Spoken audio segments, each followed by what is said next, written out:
All right, everybody. Today's podcast, my guest is Dr. Douglas Elliffe. Hopefully, I'm pronouncing the name correctly. He's in New Zealand. He's a psychologist and he's a professor at the University of Auckland.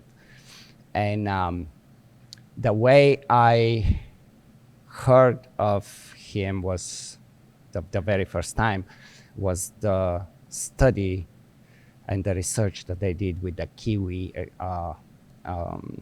aversion, response to Kiwi birds. And I think that was like 2013. But before we get to this, maybe, Doug, if you just give a brief introduction to my listeners and people that are not familiar with who you are and, what your background is. Sure. It's actually said just Elliffe, as in elephant. That's the way my name's said. Gotcha. And I have to start with a disclaimer under New Zealand law, which is that I'm not allowed to describe myself as a psychologist, because that's a reserved term under what's called the Health Practitioners Competence Assurance Act. Very cool. Psychological scientist, behavioural scientist. I'm a psychology professor at the University of Auckland. I've been head of department. I've been deputy dean of science and acting dean of science at Auckland, and I've kind of pulled back from that now because I'm much nearer the end of the career than the beginning of the career. So more back just to teaching and research. So my area is mainly basic behavioural research. I generally study pigeon behaviour, and that's usually studying choice. So my work's been about how organisms allocate their behaviour between different alternatives that might earn reinforcers of different rates and different sizes and so forth, and these might or might not be signalled, and that their probabilities may change over time and so forth. And how well do they do that is really the kind of question that I've been mainly interested in. And we might have time to talk about this later, but we've come to a kind of a reconceptualization of how it is that reinforcers control behaviour, that they don't simply strengthen past behaviour, but they lead to future, that they predict future successful behaviour. So animals aren't just saying, what I did just led to something good, I'll do it again. They're saying, I just got something good, what will I do to get more of that? And so a slightly more almost cognitive account. Yes. So at the same time, I've worked in various more applied areas over the years, one of these being, as you describe, evaluating the New Zealand Department of Conservation's Kiwi Aversion Training program with dogs. And, it may be that that's where you'd like to start, but I've worked with a variety of animals, most of my work with pigeons, but a bit with horses, a bit with cows, rats, of course. Everybody Rats, does of rats. course. Yeah, lots of different animals, and also dogs, and in various different forms. Amazing. Those are kind of sideline interests for me. So I'm more interested in uncovering fundamental principles of behaviour than I am in applications directly.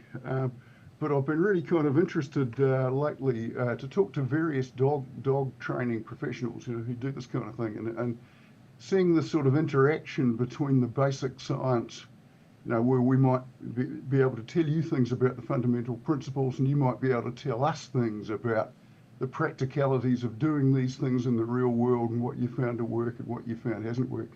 So I think that's quite a sort of useful interaction for all of us, translational research we could Thank you. Yeah, I very much, I'm absolutely 100% on the same page. Like these conversations can only lead to something good on every side of it.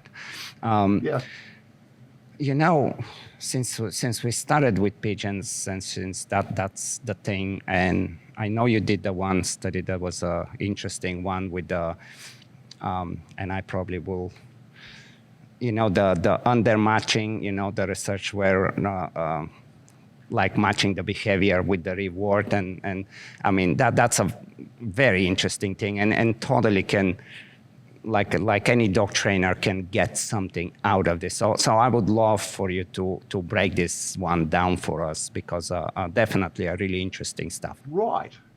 Okay. I didn't think you were going to go there, but I can certainly talk about that. So I got interested in the kind of work that I'm doing now as an undergraduate student, really. And one of the first papers I read in the area was by Billy Baum in 1974, which is about sources of deviation from the matching law. So up until then, based on Herrnstein's work, we'd had this notion that animals matched or made equal the percentage of responding that they do on two different alternatives to the percentage of reinforcers that they would obtain from those two alternatives.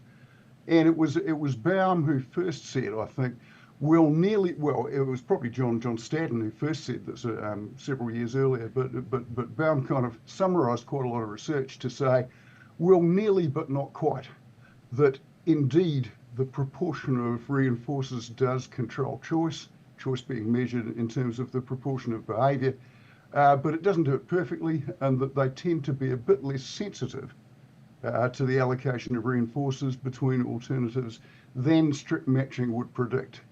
So quite a bit of our stuff since has been, about understanding whether why that might be true, and just to kind of cut to the chase, we think the problem probably relates to how well they're able to discriminate which alternative the reinforcers are coming from, and there's various things we can do to make them better or worse at doing that. So I guess we would probably say now that what they're doing is matching to what they perceive to be the relative reinforcers on the two alternatives that might not be actually the true, or the arranged ratio of reinforcers on the two alternatives. One of the things I liked best that I did was about maybe 15 years ago, we did something when there were 4 alternatives rather than 3, and also that every 10 reinforcers, that is about every 6 or 7 minutes, the distribution of reinforcers between those 4 alternatives changed in a random way. And the interesting thing was how well pigeons were able to track that kind of rapidly changing 4-way distribution of reinforcers. So I guess where we come from, where we come to with this, is that animals are trying to predict what's likely to happen in their future, and that they will, behave in order to, to try to maximize, well, possibly to maximize, but to follow the way that they think things are likely to change. And of course, coming to what I think you're likely to want to talk about mainly, that will apply to positive contingencies, to things being presented, but it will also apply to negative contingencies, like things being removed. So that would work equally well with negative reinforcement, say. And so that's a little bit on that. Yeah, but it's basically there was something that, like, the pigeons or whatever the animals are, that they don't always match the behavior to the reward rate. They don't match it perfectly, no. Right. But I'm saying that our current theory is that they match it to what they perceive the reward rate is like. Right. But that they are wrong about that in various ways. Yeah. So what could be like a takeaway from this for a dog trainer, you would think? A takeaway for a dog trainer, I think the most important takeaway is that I think Herrnstein's right, that all behavior is ultimately choice behavior, that there's always something different that we could be doing, and there will be reinforcers attached to that, and those might be reinforcers about avoiding bad stuff happening or getting good stuff to happen. And I'm going to say that doesn't necessarily matter which of those we're talking about according to the principle. And so that this is probably jumping ahead to something that I wanted to talk about later. And perhaps let's leave it then. Let's leave it. Let's go with the Kiwi Aversion Training program. Could I just make a couple of general points about punishment and aversive contingencies? I love it. I have it on So, my list anyway, so go on. yeah, yeah. So it seems to me that most animals' behaviour is sensitive is controlled by avoiding bad things happening, just as much as it is by trying to get good things to happen. And I was thinking just before talking to you, I was standing out on the side of the street having my cigarette because I was nervous before coming to talk to you, and thinking, why is it that I don't just blunder off into the traffic? Yeah. And the reason why I don't do that is, of course, because I know something bad would happen. So nobody's been saying, good, you're staying on the footpath, you're safe there. So a lot of my behaviour, and I think, a moment's self-reflection would lead us to think that most of everybody's behaviour is actually controlled by avoidance contingencies rather than by leading to something good happening. Right, So because if we're not alive, who cares if we can eat, right? Yeah. So there's among some behavioural psychologists, and as I see now, among quite a lot of dog trainers too, Yes. there seems to be an almost utopian vision of the world where there is no punishment and everything must be controlled by positive contingencies, by presenting something nice. And you can kind of trace that back almost intellectually to B.F. Skinner, I guess, who again Skinner was an unabashed hedonist and wrote this utopian book called Walden too. which was imagining a world, where there were only positive contingencies and everything was controlled like that. And I'd say that might be a very nice world, but I also think that it's probably not the world that we live in, and that when we're trying to modify the behaviour of any other organism, whether they're animals or whether they're other humans, we would be foolish not to take advantage of our evolutionary history, which will be about learning to avoid bad consequences, as well as trying to produce good consequences, right. Learning to get good consequences. It's so deeply programmed in us, right? I mean, it's... Yeah, I think so. Yeah. I think we're all like that, and you can also think back to people like Dr. Spock, with raising children, and the idea that you should never say no, and I think that again, I think that this is a very nice thing to think, but I also think that it doesn't sort of really recognise realities in what it is that controls behaviour. That's not to say that when we can, if we've got an equal choice between equal efficacies of two different treatments, no question, interventions, then it would be nice to use the positive one. It's certainly true that humans tend to feel that when they're choosing control by positive contingency, by appetitive contingencies, by nice things happening, because there's a different technical difference between positive and negative contingencies. But about let's call them good contingencies. Yeah. Then they feel as if they're doing it of their own free will, whereas if they're doing it to avoid punishment, then they tend to think that they're being coerced. So insofar as that goes, it would be nice to go for the good contingencies if we can do that. But we will not always be able to do that. And we'll talk later, I think, about some of the pitfalls with the notion that you can decrease an undesired behaviour only by reinforcing an alternative behaviour to that. And yes, maybe yes. that won't be enough. I would love to talk about this as well. Yes, since we're on this a little bit, when we're talking about avoidance, we cannot avoid to say something about fear. And fear right now, at least in the dog industry, it's like there is this notion, this narrative that fear is a very bad thing and no dog should experience any sorts of fear. But just as you gave the example of you hesitating to cross and making aware should you or not, there is some element of caution which is based on some fear, or am I wrong? Oh, well, I don't think you're wrong. I think the first thing I would say is that coming from a kind of fairly strictly behaviourist tradition, I would say that adding the term fear into it is almost a mental way station, in the sort of terms Skinner talked about it. So I would be wanting to say, here's the contingency that produces this change in behaviour, and that we can reliably show that that's the case. And putting this idea of fear in, so, okay, a more mentalistic explanation would be to say the animal or the organism is fearful of the aversive contingency and is therefore trying to reduce the fear. And I'd say I'm not sure that adds anything to the explanation. But I would say also that there are things, of course, there are things in the world that's very reasonable for us to be fearful of, and trying to deny that that's the case doesn't seem a good thing to do.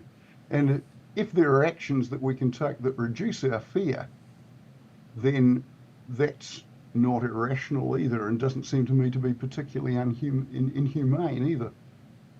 Right. I listened to your podcast with Michael Peroni, who I also know, and he was talking about the calmness of rats that he sees working on avoidance schedules, and how this in fact doesn't seem to produce a terribly nervous and terrified rat that's difficult to handle, that they're at least as easy to handle as rats that are working solely on positive reinforcement schedules, working for food. And that would be my experience of that too. So I've seen rats working on Sidman avoidance schedules or free operant avoidance schedules, which I've never done any of that myself, but that the difference between those and normal avoidance is that normal avoidance works as a series of trials, whereas Sidman avoidance schedules, and it's kind of odd that Murray Sidman became, one of the strongest opponents of punishment. Yes.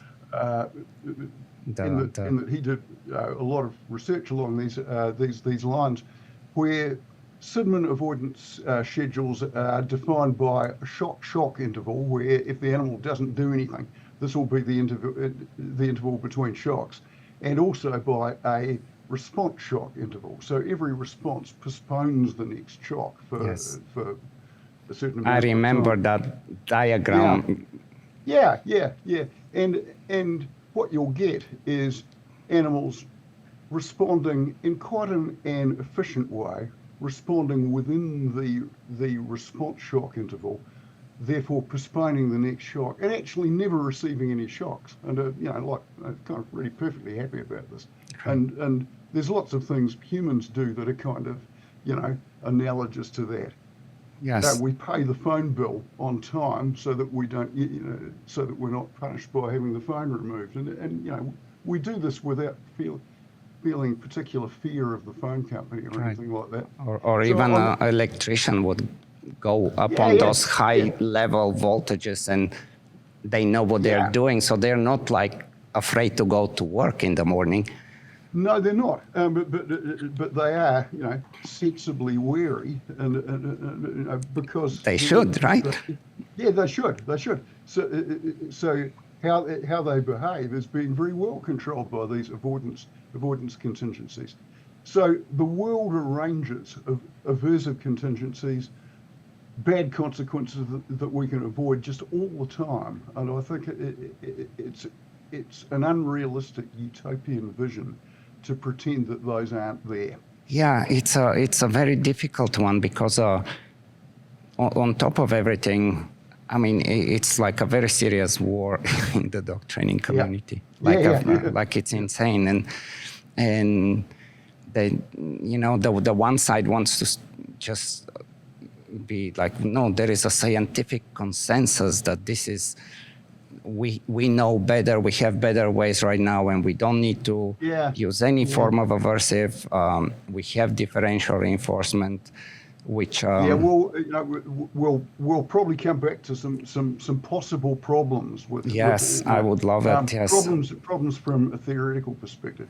But I would say, just to get to a little bit of a conclusion about some of this, that there is, of course, a moral and ethical question about whether we're justified in arranging aversive contingencies with other humans, with other animals, things like that. But what I'm kind of reacting to, and why I was quite happy to come onto your podcast, is the idea that there is a scientific consensus about these things being co-opted to serve that moral argument. And so far as I can tell, that's based on largely cherry picking the evidence. Yeah. So that I don't want my science to be co-opted to serve to serve this aim, when I don't think that the research is nearly as clear as that, as they might be arguing. Yeah. And like I also, like when I do training, I do a lot of play-based training. So I'm like very, like for my whole time that I've been training dogs, it's been probably 40 years now. And play has been a really big deal for me. And the reason I'm bringing play is because, like, when you watch two dogs play, it's like a playful aggression, if you want to call it that, right? Yeah. There is challenges. It's definitely aversive based, if we can say it this way. And there is infinite number of benefits of how they develop and how they learn their social skills because of those experiences. Yeah. And even with humans, when we think of most interesting games, they're challenging games, and there is some element of competition and added some level of discomfort. We're not talking abuse by no means, but that's kind of what can make a game very interesting. And yeah, look, absolutely. Sorry to cut in. So I take it that you're talking about things like situations where a big dog's playing with a little dog, and the little dog goes a bit too far and nips the big dog. He gets annoyed, and therefore, bites back or something. And the little dog learns, don't do that again. And the consequence of that, because they don't do it again, is then they can have the interaction playing with the big dog and everything's good, right? Yes, and then they make them learn how to cooperate, how to make up again, and it's very, very. So clearly dogs are are very kind of social animals just like us, and we learn that there are things to avoid under different contexts, because they lead to not very satisfactory consequences.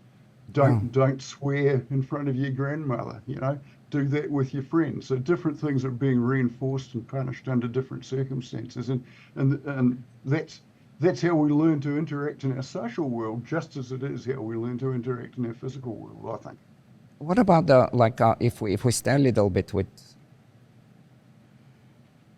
I guess it's in my head right now about the differential reinforcement and Sure. And basically the effectiveness when,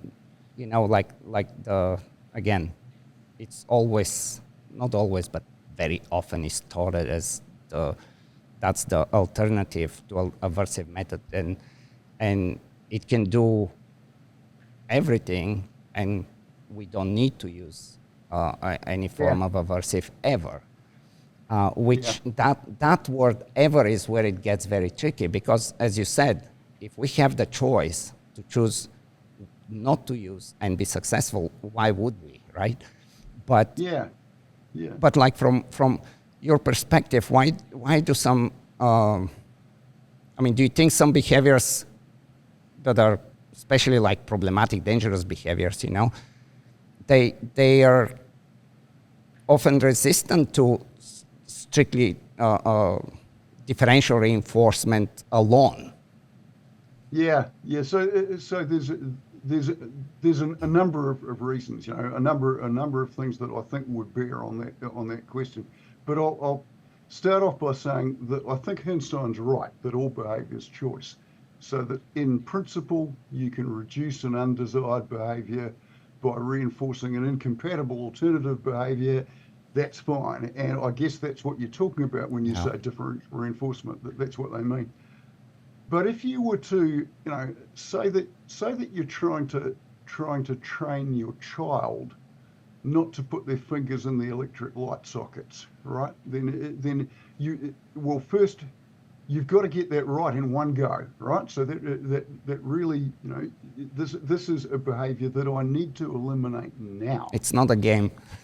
It's not a game, yeah. And so one of the things that we know about aversive learning is that when you get one trial learning, which is something that's often talked about, where things are just learned immediately, one consequence and behavior changes.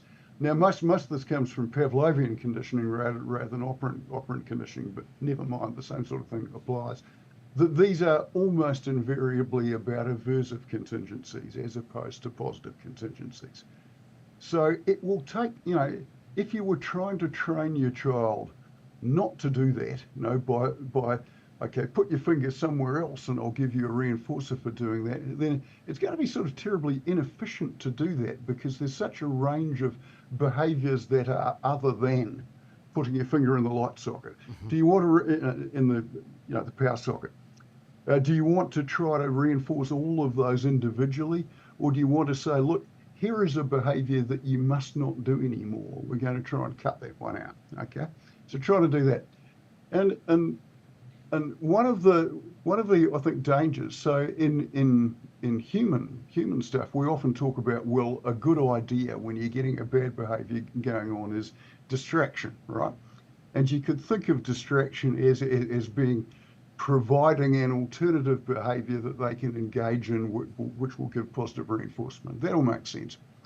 But the trouble is that you've got this danger of producing a kind of behavioral chain where what you get is you don't actually do any of the distraction until the unwanted behavior is beginning, right? Until the thing that you want to get rid of starts. So dog does something you don't want it to do, and you provide, and you immediately step in and say, don't do, here's this thing instead, go and do this, right? And that's an opportunity that they didn't have until they did the undesired behavior.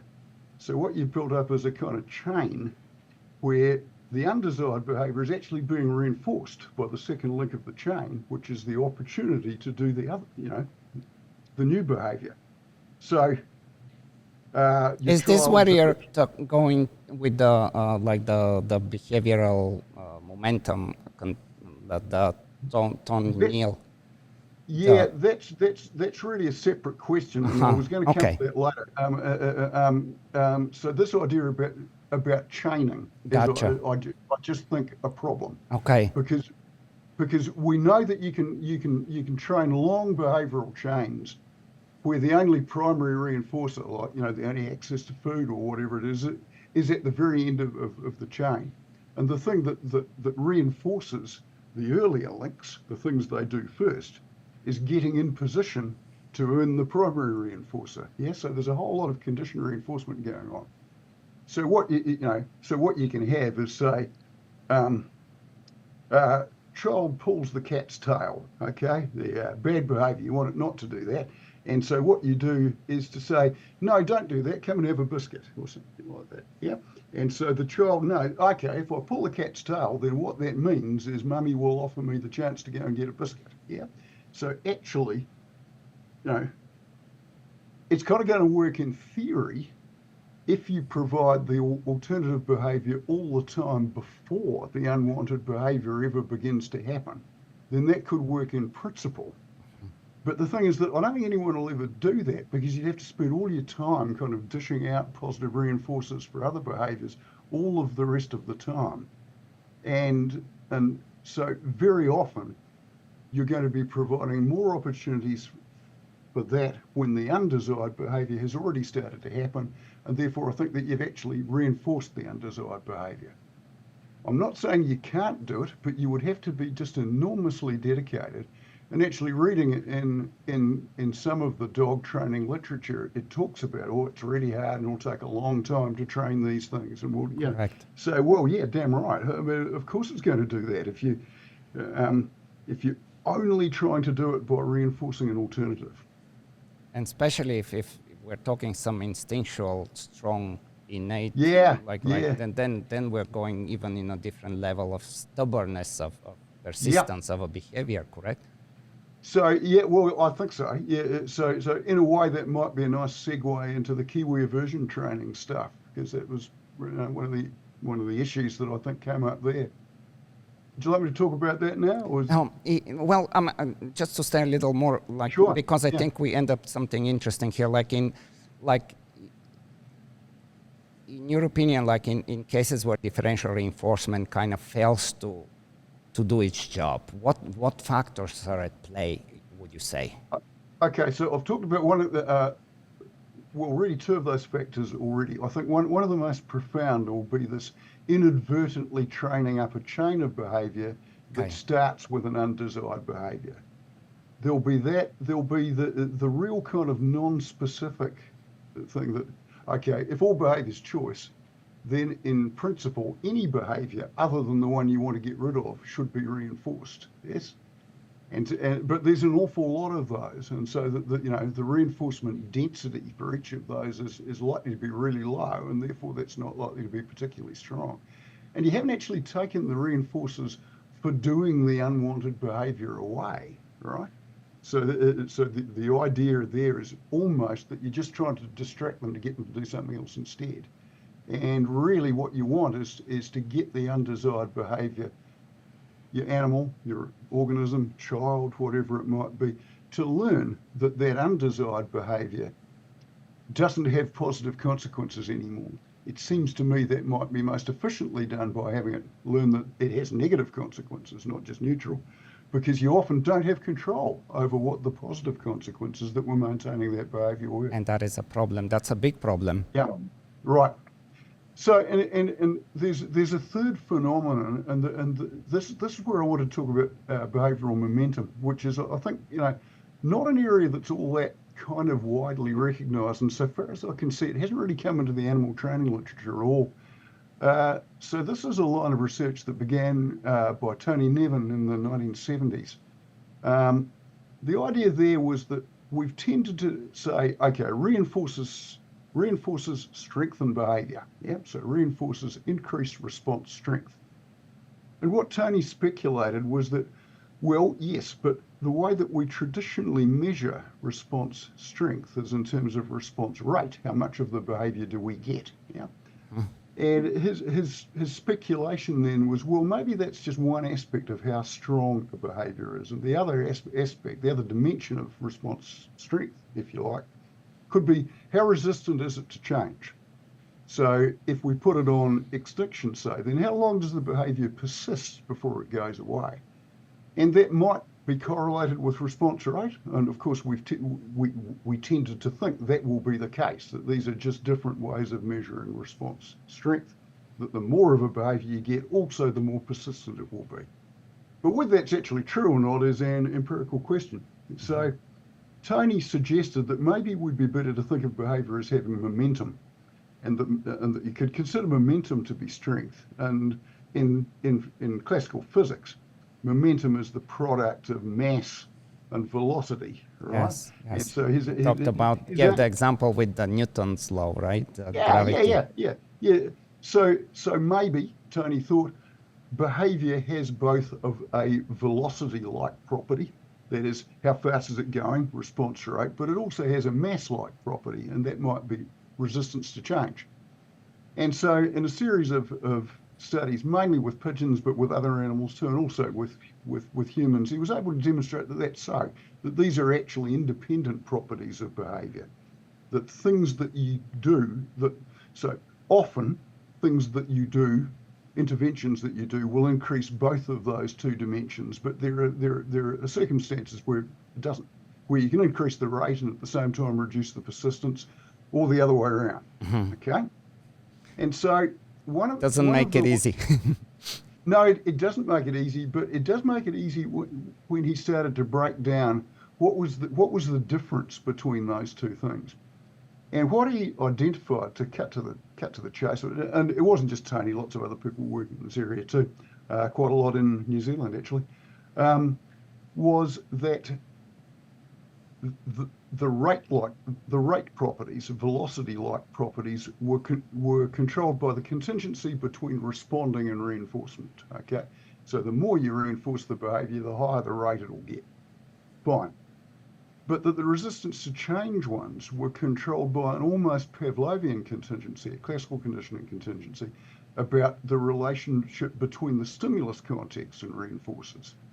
So what that kind of means is that it doesn't matter which behavior you're reinforcing in a particular stimulus context, you will increase the resistance to change properties of all behaviors in that stimulus context. Including the one that you're trying to Including the replace. one that you didn't want. Yeah. So if you reinforce an alternative behavior, and I'm not saying this is not a good thing to do, but there are pitfalls, things to worry about. You will indeed reduce the rate of your let's just call them behavior A and B. So A is your target behavior. You want to get less of A, so I'll reinforce behavior B instead. And you'll reduce the rate of A, right? Because Herrnstein's right, all behavior's choice and they're matching to the thing. But at the same time, what you've done is to increase the overall reinforcement in that stimulus context. And what that can mean is that your behavior A becomes of lower rate but of greater resistance to change, becomes more persistent. So you end up thinking, I've reduced the behavior, this is good, but I've actually made it harder to get rid of it completely. So Tony with humans and with various colleagues, particularly Bud Mace, did some of this sort of thing in institutional settings, so trying to eliminate unwanted behaviors like food stealing, say, and doing that by reinforcing an incompatible behavior, and found that actually when you took the reinforcers away, the food stealing persisted much longer for that group, even though it was of a lower rate. So there is a problem that if you reinforce an alternative behavior, then what you are partly doing is increasing the whole reinforcement density in that stimulus context, in that environment, say, and therefore you run the risk of increasing the persistence, the resistance to change of your undesired behavior. Now, there's a way around it, and it's that you reinforce the alternative behavior in a different stimulus context. We did some work on an analog of this with pigeons where we reinforced the competing behavior in a different stimulus context and then brought the two contexts together and then measured resistance to change. And we found that indeed that worked, that we could get all the benefits of doing that without the momentum related byproduct that we didn't want to have. So yeah, I think you can do it, but it seems so obvious at first sight that just reinforcing something else is the way to go. Correct. Differential reinforcement in your terms. But I've highlighted three kinds of problems with that so far. So that, yeah, you work, but you're going to have to do it right, and it's not just all that obvious. Yeah? But I think that the most salient of those will be that if you only introduce the competing behavior when the unwanted behavior has already started, then you've really set up trouble for yourself for both of those last two reasons, the chaining reason and the momentum reason. Because now, as you're talking, I can see how they're paired. Yeah. Right? Yeah. Yeah. So I think that the mechanism for the two is different, but that they both lead to the same outcome, which is not an outcome you want. That's super interesting. And if a behavior has that strong momentum, does that make it also probably more resistant to extinction? Yeah, absolutely. So that's what I mean by resistant to change. I mean hard to extinguish. To totally get rid. Yeah. So there are various ways to measure resistance to change. Resistance to extinction is the most obvious, but there are others like if you decrease the deprivation of the scheduled reinforcer. So if you're using food as your reinforcer and just start with an animal that isn't very hungry, then that's another way to measure it. Allow them to satiate on whatever the reinforcer it is that you're using. Lots of different things that you can do. Pre-feeding, feeding between multiple schedule components, and they all come out the same way. Extinction's actually probably the one that's least often used, and the problem is that arranging extinction, you've got to consider how discriminable is the change from the reinforced condition to the extinction condition. And that really takes us back to Skinner's original not very good study that led him to reject punishment, right? Whereas that was confounded, yeah. Yes, they doubled down on that so much after that too. Look, they really did. So just maybe for your listeners, do you want me to go over that one just briefly Absolutely, absolutely. and what I think Please really do. happened? Yeah. So what Skinner did, this was with rats, and he had two different groups, and both groups were trained to press a lever using variable interval reinforcement, so intermittent reinforcement, unpredictable reinforcement. By no means every response being reinforced is probably about 1 in 10, given the schedules that he used. So he did that, and then both groups went into extinction. But the difference between the two groups is that one group just got reinforcement first, extinction second, and the second group, experimental group, got reinforcement first and then extinction plus punishment. And I think that the punishment was kind of paw slaps from the lever. So the lever, sort of flicked and hit the rat's paws, and it didn't. I don't think it was electric shock in this case. And that happened for every lever press.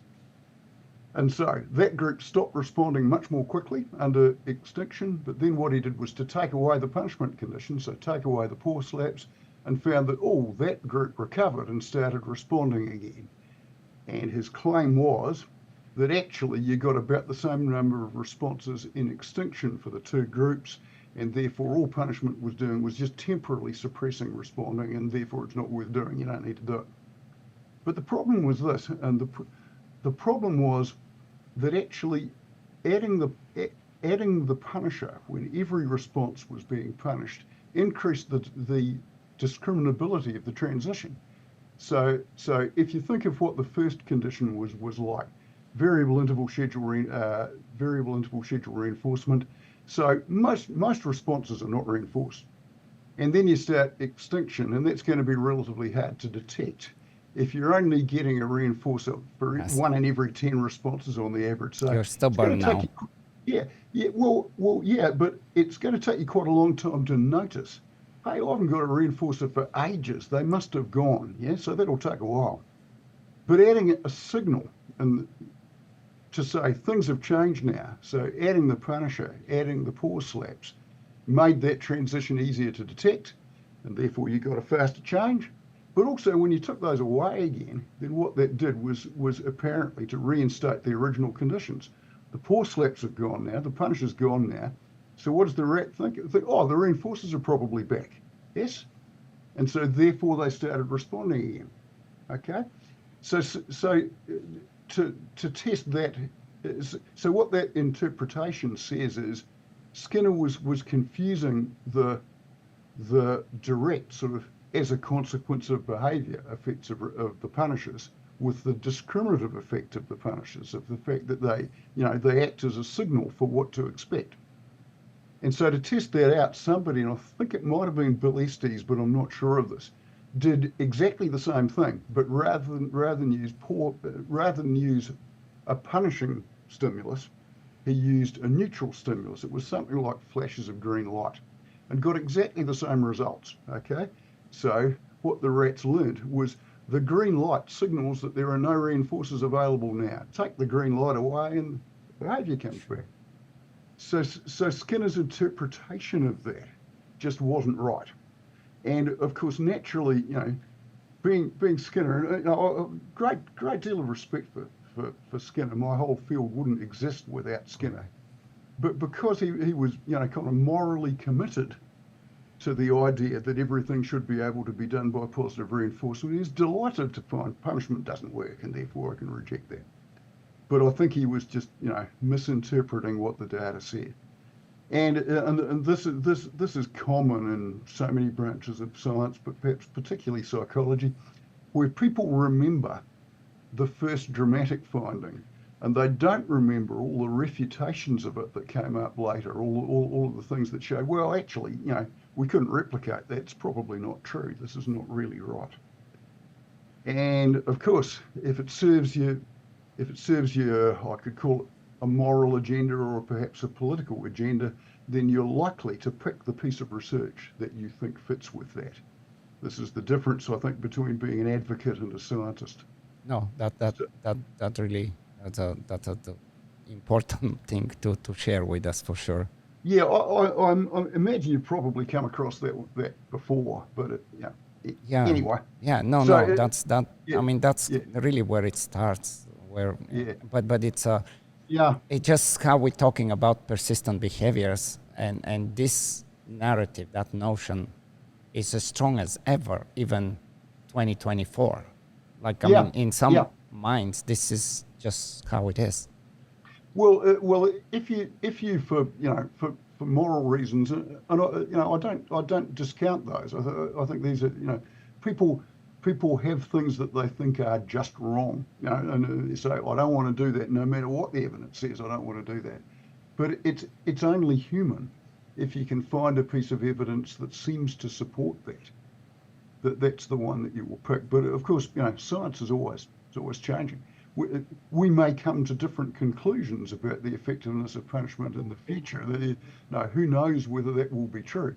But at the moment, all the evidence would seem to be that it changes behaviour in a way that's exactly symmetrical to reinforcement. That reinforcement increases behaviour and punishment decreases behaviour, just as Thorndike thought in the first place. Right, right. What about uh, um, what can you tell us about like how well differential reinforcement generalizes across different environments, and what, because that matters, right? Yeah, It's very easy to get a result in a certain specific environment, yep, but yep. that's not your objective. You want to transfer that, and You really do. So this is always a problem with training any new behaviour. So fundamentally what we're talking about here is a phenomenon called stimulus control, which is that what the law of effect really says is that reinforcement makes behaviour more likely to occur again in the same context where it was previously reinforced. And so that would apply just equally to punishment. It would apply to differential yes, reinforcement procedures, anything you might do. So what we know is that, I mean, it isn't kind of doomed. It may well be that behaviours will generalise to new situations, and according to stimulus generalisation kind of theory, they're likely to do that more or less according to the extent that the two environments are similar to each other. So the more yes, similar it is, the more it should generalise. Standard stimulus control stuff.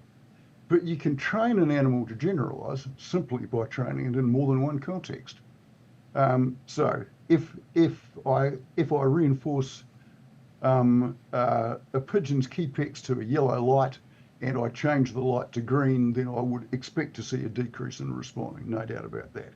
But if I've trained it to pick both yellow keys and green keys, then I can probably try blue keys and lots of other things, and it will still pick those. Because effectively what I've said is, don't bother attending to the colour of the key. It's not important. it's like the So concept of yeah, yeah. So the key to getting behaviour to generalise to new contexts is train it in more than one context. yeah. And then there is the other thing that we need to make sure that we can maintain that behavior, whatever the Yeah, desired behavior, over, to last longer than yeah, just this initial training that we are doing. yeah, I find for me, one of the issues I personally have sometimes with differential reinforcement is the go around a problem, or like there is times where I find that I would really like the person or the dog or the kid to know that I don't like him to do that, instead of just choosing to do something else, like the whole errorless yeah, learning, if we want to go that far. and yeah, and like, okay, when there might be a cable or something that, or the outlet, the electrical outlet, as we said, and I think it's important to, in some cases, to know that if you're playing with that, that's not good for you. Yeah, I think so. Right? Yeah. But that's very much avoided. That's like nobody, at least in the dog training world, when we're talking about differential reinforcement, we always say, well, we will convince the dog to do B and C, but the dog doesn't know that A is a not good thing to do. Right. So, and I have a problem with that. Yeah. Sometimes. Yeah. That, if you think of, things like academic knowledge, so as that might go, you do need to know that some answers are wrong as well as that other answers are right. Yes. Right. And so we're really talking about the same kind of thing. And just to go back to the point I was trying to make at the start, not very well. The world arranges these aversive contingencies all the time. So we need to. Why would we not take advantage of that evolutionary history? And yes, you do need to. If you want to stop behaviour A, and there are 99 other behaviours that could be done instead, you don't want to reinforce all of those. You really want to try and make it efficient by saying anything else will be okay, but don't do this one. And so when you're talking about maintenance, so I talked a bit about Sidman avoidance schedules before, where the rat's pressing a lever to postpone a shock. And if it keeps on doing that every so often, it'll postpone all the shocks indefinitely. And what that means is it never receives any shocks. And the sort of interesting consequence of that would be, well, you could go away. You could change the rules. You might never have been going to give it any shocks. Dog doesn't know, the animal doesn't know that. So because each of those behaviours then is perhaps being maintained by negative reinforcement because it's the avoidance, or at least in the perception of the animal, the avoidance of something that might be going to happen, then in fact that behaviour is being reinforced all the time. So you can make an argument that long-term maintenance is going to be easier when you've trained it in the form of avoidance, because you don't always have to be there giving the periodic reinforcers. You will have to do that if you've trained a behaviour by positive reinforcement.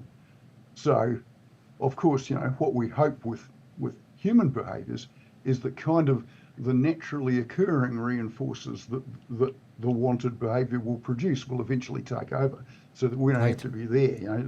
It's often called the middle class mousetrap, right? That you do these sort of things because they lead to good consequences. If for some reason in your history you've never learned to do those, then we have to reinforce those explicitly so that you do, and then you come into contact with the usual consequences. But I think that might be a bit different for dogs. So yeah, I mean, like it's so different with the human. You can still instruct it. Yeah, and you know, a dog has to experience it. You just has to. That's right. Yeah. So you cannot say to the dog, if you do that, I will kick you. That won't work. So you can, and actually, if you try to do that, and I noticed that some of the more extreme of these dog trainers say, pretty much never say no to your dog, right? Yes. And that's just as Dr. Spock used to do with never say no to your children. You can only use language with the dogs insofar as you've trained it to respond to a particular sound that means something. It doesn't have syntax. It doesn't understand the meaning of the word. It just knows. And you could argue this is true of humans too, though that takes us to somewhere different. But where I was going with that is, if you try to do it by sort of telling your dogs things, then you're going to be doing it in a kind of a firm cross voice and wagging your finger and things. Right. And so you could argue that what you're actually doing is preventing aversive contingencies based on something that the dog hasn't done yet. Yes, so that you'll be punishing whatever the behaviour was, which might have been sitting and attending to you. Yes. So that's obviously not what you want. So I think with all of these things, just need better understandings of what contingencies are actually operating here. You know, I mean, one of the examples I use with my stage 1 students is, what contingency is it when we send somebody to prison? You know, so you could argue, and of course, what we think we're doing, we think we're punishing the undesired behaviour. But if it's the case that removes them from a more difficult real world social situation, puts them into one where at least they get fed and things, we might be reinforcing it. You know? Right. And so we really need to, you know, we can't just a priori decide this would be an effective contingency because it would be effective on me. You know, Right. Everybody's going to be different, and every dog's going to be different. And you know, Very so much as a really, timeout with a kid. Sometimes the kid is like, thank you, I got yeah, out of great. this, you know. No, it's so fantastic. I can go and, I would have loved that. I can go and sit down and read my book. You're not Right. making me do these things. Yeah, they're great. Yeah, lovely. So all those come into it. I also think that sometimes, because it's to do right, to do it correctly, that there is so many factors, so many things that need to happen, and it takes time to happen. And Yeah. meanwhile, in some way, at times, not always, but at times, we may very well end up just delaying to address something that's kind of urgent, that actually it can be Yeah. dangerous to self or others, and we're kind of putting it in, it's lingering in there, you know?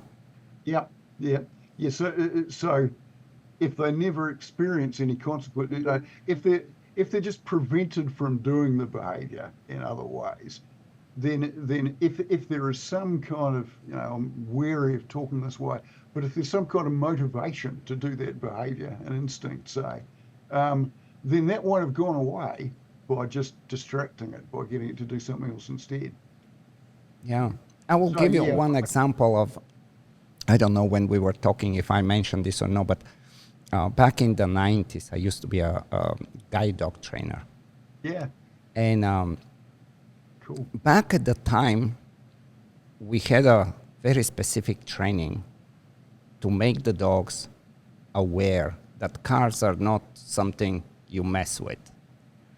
So as long as there was a car moving in front, even if the blind person tells the dog to go, the dog knows Yep. better not to go. Yep. And Yep. that's, as we are talking, it cannot happen by explanation and instruction. That's a direct experience. Yep. Today, I still have that very interesting about how things are done, especially because it has shifted very much to that extreme of everything is positive, and there is a differential reinforcement. So what happens is the way they're teaching the dogs is, well, you stop at the curb, and then you're not crossing, but you never know that car actually can be a problem for you. Yeah. And that, Yeah.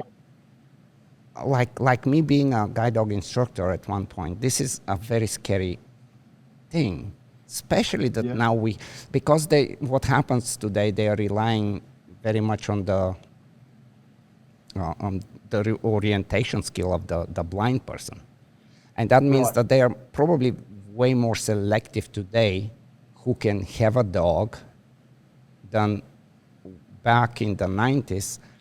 And when you're a blind person, you know, like, you're not just blind. There's like a bunch of like diabetes. I mean, you have a package of Yep. problems. And now the dogs only know how to go from, like, let's say, from home to the bank and from home to the grocery store. We used to Yep. train the way that we used to train, and it was trial and error. Dogs were like, you can drop me anywhere with a dog that I have trained, and I can navigate everything I need to navigate. And it's like today, especially with having the more and more electric cars that have Yeah. no sound whatsoever. Yeah. That creates a very different problem for a blind person, to where they can tell a dog go because they do Yeah. not hear traffic, And that dog's Yeah. gonna go because they have never experienced anything, association with the car to be careful with. That's interesting. I was just thinking about just the same thing, and maybe even more.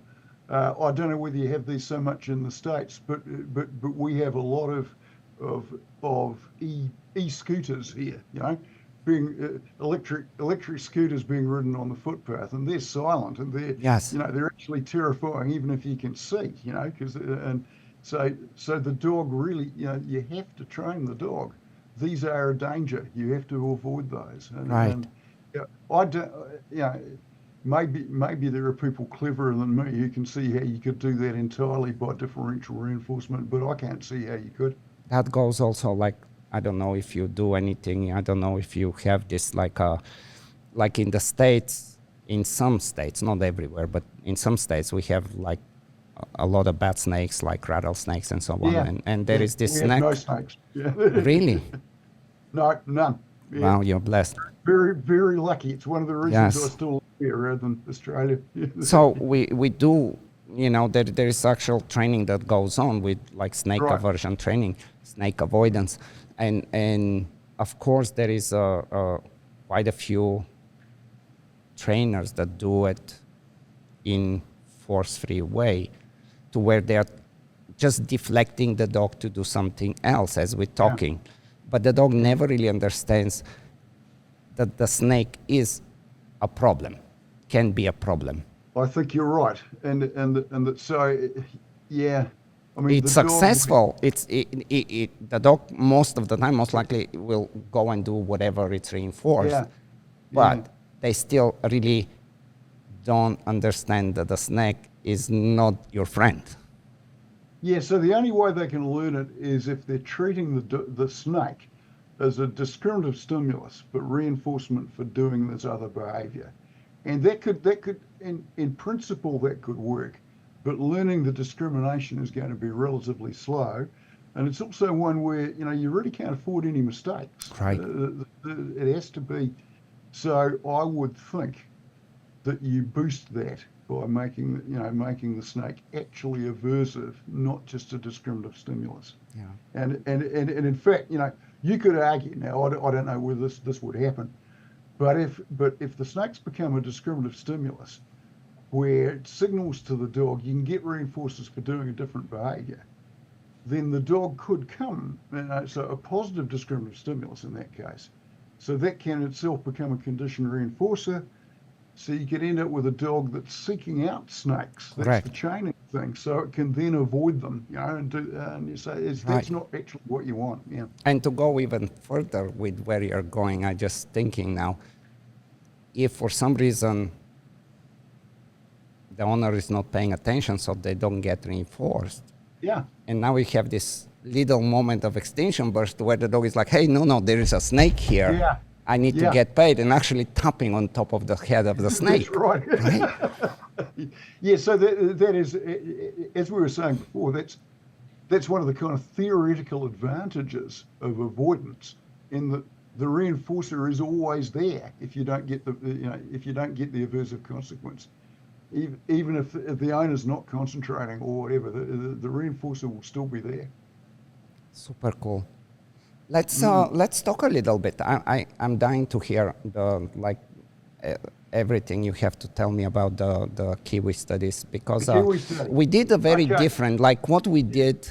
We just published a study. Yeah. I don't know. I sent you the link probably. I read But it. Yeah, it was good. Yeah, we focus mostly on the predation sequence, on the chase instinct, Yeah, not so the much on the aversion. And one of the really good things that came out of the study that a lot of people just cannot accept, and that was the fact that whatever discomfort was, it was very short-lived, and there was no, like, the bag of fallouts was just not there. But let go with your because it's Kiwi like study? so big and so like thorough, like, and I know there is a caveat to it, but I will just let you. There is a caveat to it, but it's interesting because it to cut to the chase on that. it doesn't say that you shouldn't use aversive methods here. It does say that you need to do it right. Okay. So DOC here, the Department of Conservation, I'll call DOC, have this program that you can put your dog through and get it licensed so that you're allowed to take your dog into kiwi habitat. Okay, so the kiwi is our kind of national bird. We're very sentimental about them and things, and we treat them as treasured, as protected. They are threatened, although numbers are coming back. And dogs indeed will kill kiwi. There's no doubt about that. But it's also true that one of the advantages of having dogs that are able to go into kiwi territory is that pigs are a big danger to kiwi, wild pigs. And so there's a lot of people here who do pig hunting with dogs as a hobby. And so if they can have their dogs licensed, then they can take them in there, they can kill the pigs, and that'll reduce the pig numbers, and that will be better for the kiwi. So it isn't just, be nice for the dogs to go to places. This would be of benefit to the kiwi. So the kind of training protocol that they've used, the first thing to note is they don't train with live kiwi. So they train with what they call kiwi props, and I would call kiwi-related stimuli. So things like kiwi feathers and kiwi feces and nesting material and a silhouette of a kiwi, a cutout kiwi. I think they used a stuffed kiwi under some circumstances. So lots of kiwi-related things. And the idea is you put an e-collar on your dog and it gets walked past these. And if it shows any interest in those, which of course they always do because of the smell, then the dog gets a shock, and learns to avoid it. And it's usually only done once, single shock, and they say one trial learning, this will work. And so what we showed, this was one of my PhD students, PhD project. The first thing we did was to show that, yeah, that works, that they will avoid the props, the kiwi-related stimuli, right? No trouble. And then we did it, we did a big kind of analysis of a whole, because that was being done where my student conducted the research herself. Mm-hmm. And then we looked at a whole lot of training records that they had and found that all that worked, and that there were no differences between breeds or anything or ages that we could detect, nothing like that. There didn't seem to be any welfare implications. The owners were happy, everything seemed good. But then, of course, we had a concern because the idea of this is, of course, not to get the dogs to avoid the kiwi feathers and things like that. It's to get them not to attack live kiwi. Correct. So we thought, well, we better just check this out. So will that training generalise to avoiding a live kiwi or not? Because it's likely that there'll be quite a strong kind of instinctual drive to go and do that. They're hunting animals, of course.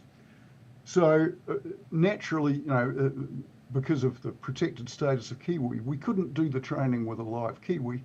So what we decided to do was a kind of analog where the target bird was a chicken, an ordinary domestic chicken, Mm-hmm. rather than a kiwi, Mm-hmm. and did all just the same training. So chicken nesting material and a stuffed chicken and all that sort of stuff. Train that. Okay, the dog avoids those stimuli perfectly well. But then the critical test is, does that mean it will avoid a live chicken? And the answer to that was no, at least not reliably. So a much higher proportion still attacked the live chicken so nearly all of them avoided the props, but quite a number still attacked the live chicken. So that would suggest that therefore avoiding the props does not necessarily generalise to avoiding the live kiwi. Yeah. So at that stage, you kind of have to say, well, this is not an effective basis for licensing these dogs to go into kiwi territory. That there is still a risk that they're going to do the predation, and that risk is relatively large. Where we want it to be pretty close to zero to do that. Right. Now that's not to say that the method's wrong, because there are various ways that the procedure might be tweaked. With the most obvious one of those being you've got to train with a live kiwi. Right. Because we then trained the dogs, so this is our last condition. We trained the dogs in just the same way, but this time the target was a live chicken, and they all avoided the live chicken, or virtually all of them did. So that worked. So Doc's assumption, the original training protocol's assumption that training with the stimuli, things related to Kiwi, would be just as good. The answer to that was no, it's not just as good. But it does work if you train with the live Kiwi. Exactly. Dockers, for understandable reasons, there's all sorts of, protected status of Kiwi for various different kinds of reasons. They don't want to do that. They don't want to train with a live Kiwi, and also partly because there aren't all that many Kiwi around the place. So would it work? My guess is it would probably work if you gave them more shocks with the original training, but I don't know that. Empirical question. We need to find out whether that would be true. I think we can be confident that it would work with a live Kiwi. But why I'm always wary of mentioning this is that could be taken by the only positive training advocates to say, well, look, they've shown it doesn't work, so you can't use it. They are saying that already. That's why we're having the conversation. Yeah. So they don't know about that result because we haven't published it, not because we don't want to, but so the reason there really is a kind of the reason for not having published it is because DOC were enormously helpful, and what they really wanted us to do was to kind of validate their program. And nice. So my student, given the kind of relationship she built up with them, she did indeed communicate to them privately and write reports and things to say this, it's not really working. But she doesn't want to kind of run them down. And so I had an interesting conversation with another dog trainer, not as good as you guys, who was, again, recruited by DOC to do another evaluation of the program because they didn't like our evaluation, because it didn't come out with the answer they wanted. And essentially, this guy didn't want to know. So I was saying, well, look, here are the problems we found. These are the things you might have to do. So, and to paraphrase him a bit, what he was kind of saying was, well, yeah, but I really, the most important thing is the kind of public relations aspect of this, and it raises awareness and so forth. So that's all right. And it seems to me that if you're saying, we've got evidence for thinking this doesn't work, then continuing with it anyway in a public relations sort of way is pretty questionable. It's a bit like various studies have shown that the impact of reusing the same coffee cup all the time when it has to be washed and bring that back. That actually, if you take everything into account, the difference between that and the polystyrene throwaway cup is nothing like the size that you would see. But nevertheless, people advocate for doing the other one because it kind of raises awareness and shows the right attitude. So it's this difference between what's a signal of a behaviour that we think would be good, as opposed to what is actually effective if we look at it a bit more dispassionately than that. So the message from that should not be it doesn't work. The message is doing it in this particular way didn't work. And so there is a danger that with your study, what I think you've shown quite nicely is that you're much better able to prevent them from chasing lures. Yeah. Right. But whether that would generalize to the live prey situation is kind of an open question. Yeah, and most likely I wouldn't even argue that it would. No, I don't think you would. Right. Yeah. But we know what we can do. Yeah.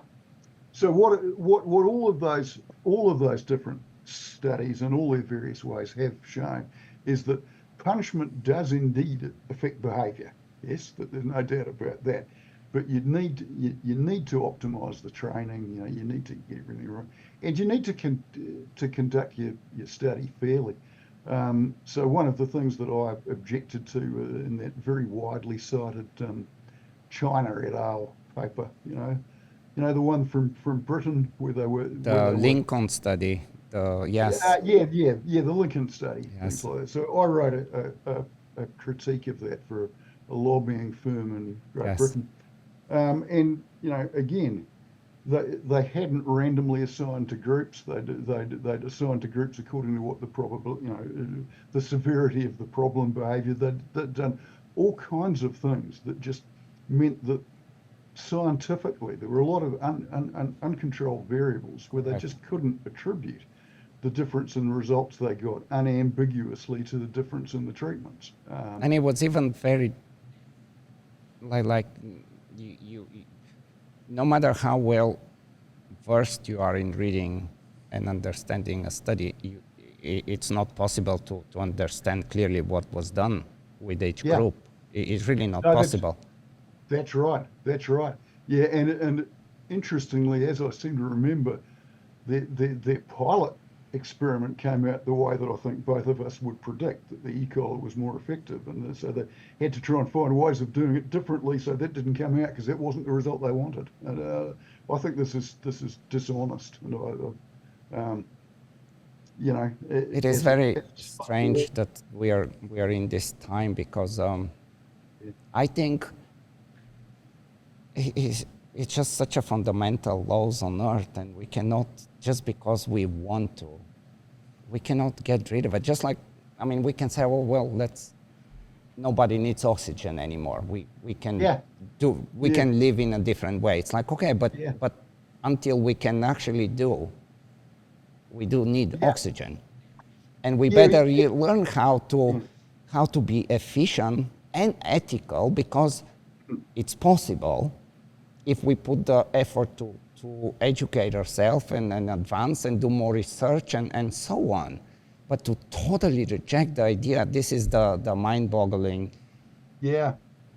Yeah, look, and there's a kind of distressing tendency in quite a lot of areas these days where people are so morally sure that that the conclusion that they want to come up with is right, that they feel that that end justifies almost any means.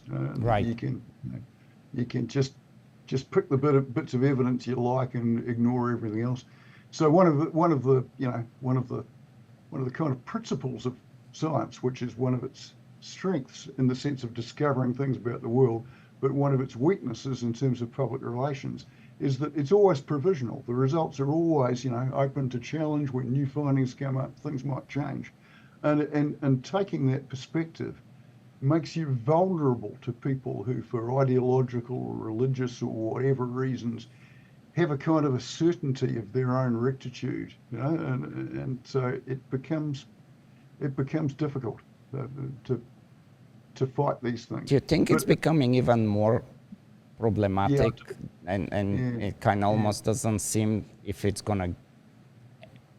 we will come back to some reason, do you think, or it's just progressively Well, going into this direction that we, look, I really I hope mean, so. eventually we have to reset it. There is just no Yeah, way. yeah, yeah. So this probably takes us, some way from where we're going, but to one of my other interests, which is kind of political and about concern with the rise of a postmodernist, social constructivist ideology and things, which essentially says that there is no objective truth, that everything's just, that everything's socially constructed, and in its most kind of radical form, that it's just a means of perpetuating the power of the powerful class and continuing to oppress.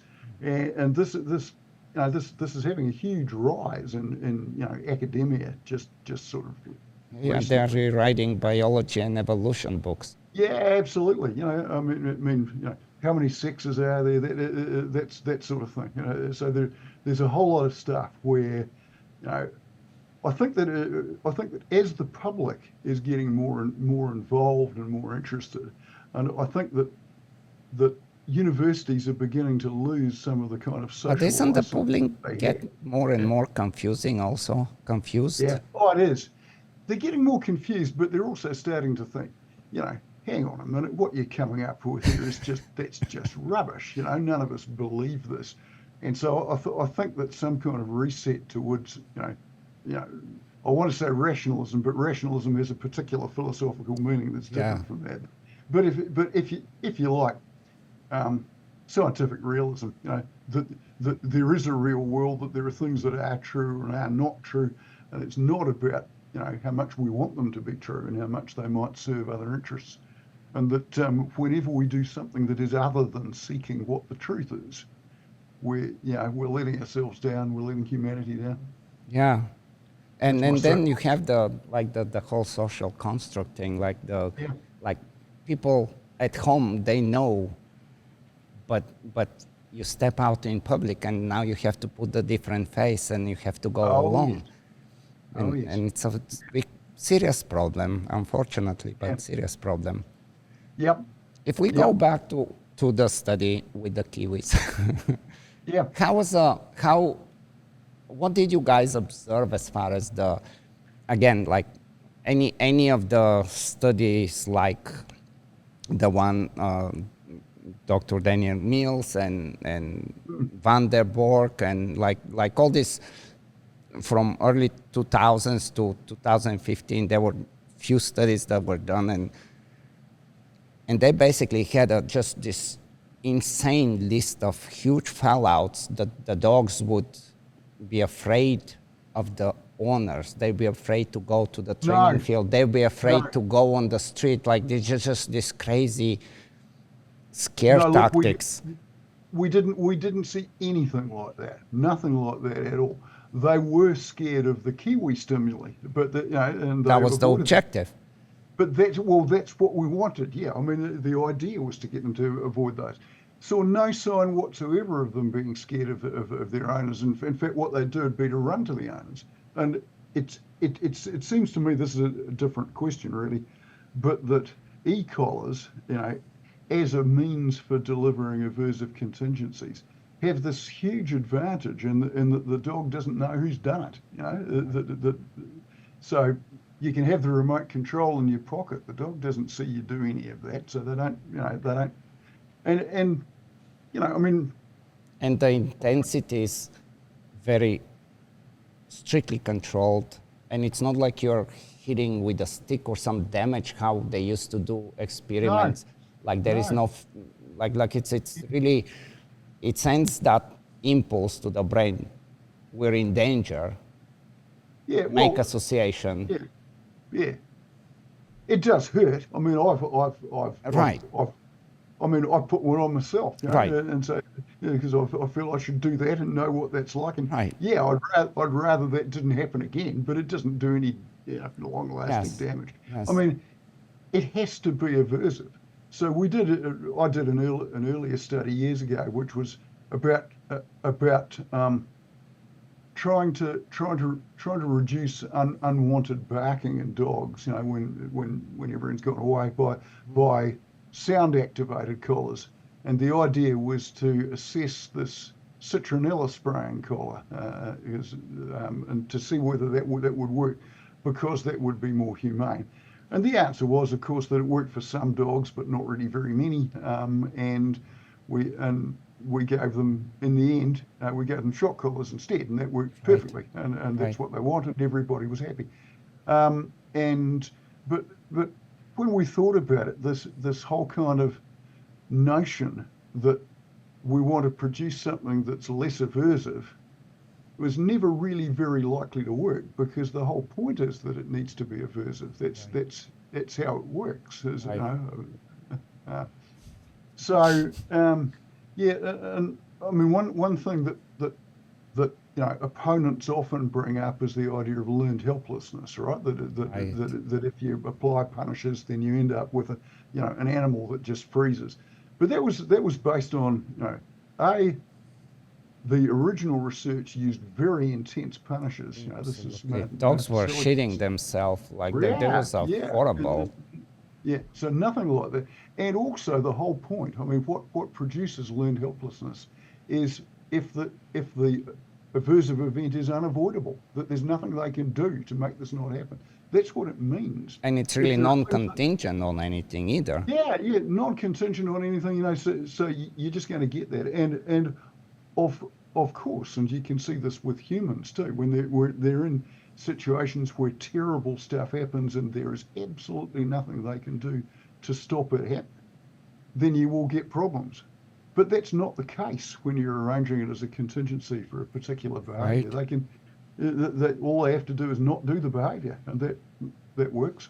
And So even with the learned helplessness experience, there is a very interesting paragraph that talks about the dogs that have previously had experience of escaping, that they, of course, they were not responding because they know there is nothing they can do in the box. yeah, But that did not carry over in their life because they know that they can. yeah, that's right. That's right. Yeah. And that's such So an important piece that gets just shoved in the yeah, dirt, right? yeah, yeah. So far as I can see, all that research, although it keeps being cited this way, this is just not evidence. You know, it's not an argument against using contingent punishment. It's an argument, you know, and there's certainly an argument against non-contingent punishment, which is Correct. effectively that's just abuse, I would say. Correct. That's just like I always give this example, like going into your house and it's booby trapped, and you just don't want Yeah, to walk into your house, well, yeah, versus having that's a right. bad light switch and you just don't mess with the light switch. Yeah. Or fix the light switch. But Yeah, most of the studies and most of the things, when if you pay attention, they always have that element of non-contingent punishment, which leads to, yeah, of course, it would lead to this kind of problems. yeah. Well, Now, yes, and so not only non-contingent. Yes, that will definitely happen. I think that'd be. No, that just says people are applying it badly. But of course, the other problem is lack of immediacy. You know, right, so that if you, and again, this seems to me that this is an advantage of shock collars, in that if you're using other punishment methods, then all you're doing is punishing the dog once it's actually done the behaviour you wanted it to do, which is come back to you. Yeah. Now, none of this is to say that you know, and we might disagree here. So using shock collars and negative reinforcement as a method for recall, you know, getting dogs to come when they're called, kind of wouldn't be my first choice. You know, right, but I would say using it as a method of reducing an unwanted behaviour, the running away, you know, correct. predation, obviously, things like that. I would say, yeah, in those cases, I think it's actually the first choice. Yeah, no, for sure. Like I tell you a funny story here, and everybody, Mm. like I also make dog training videos, and one of the Yeah. videos that I wanted to make was exactly this, like how would you teach a recall with an electric collar? Mm. But the dog that I had in mind to do it with never had electric collar on, so that was, Mm. you know, one of the factors. But it's one of my dogs, so I've done a lot Mm. of just positive reinforcement recalls, like just Yeah. throughout his life. So now he's 10 months old, and he likes to come to me. So we couldn't film the video. We couldn't make it because I could not make him not come to me, Yeah, right. right?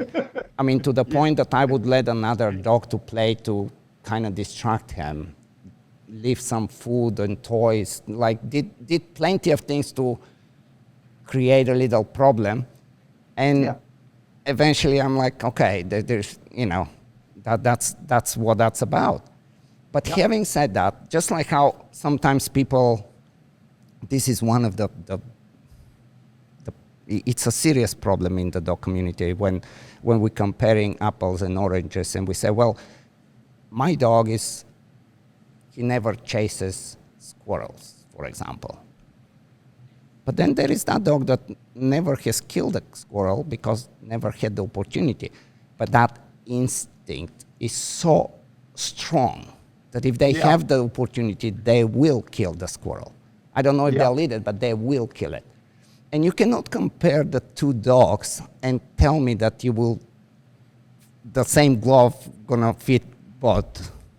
Absolutely. You know, somehow yours is a moral dog that wouldn't do these things. Yeah. So I guess that was one of the messages from the Kiwi stuff is you know, the evidence from the chicken analog is that trained in the way they were doing, there is still this strong urge, and also dogs, when they're hunting, they get hurt and they keep going, so they're bred to tolerate pain, I'm Yes. sure. And so under those circumstances, the urge overrode it. But if we had actually, as we did in the final condition, paired the electric shock with the live chicken, that was enough to overcome it. So it can overcome it.